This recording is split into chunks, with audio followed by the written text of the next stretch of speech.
Welcome to Kenton Teaches. Enjoy the video. In this video, I will explain how to make frame corner protectors. Protecting your valuable frames during moving or storage is absolutely essential to prevent damage. You will need some basic supplies: corrugated cardboard, a ruler, a pencil, a pair of scissors or a craft knife, and strong packing tape. These simple items are often found right around the house, making this a very economical and practical project.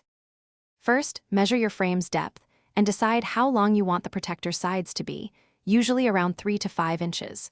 Cut a rectangular piece of cardboard based on these measurements. Next, divide this rectangle into 6 equal parts by drawing one line vertically and 2 lines horizontally. Carefully score along the lines where the cardboard will fold, ensuring you do not cut completely through the middle section. This scoring makes folding much easier. Now, cut along the shorter middle line from the top and bottom, stopping precisely at the inner corners of your marked sections. Fold the outer sections inward to form a distinct U-shape. Then, gently push the 2 sides together to create a perfect 90-degree angle, designed to fit snugly over any frame corner.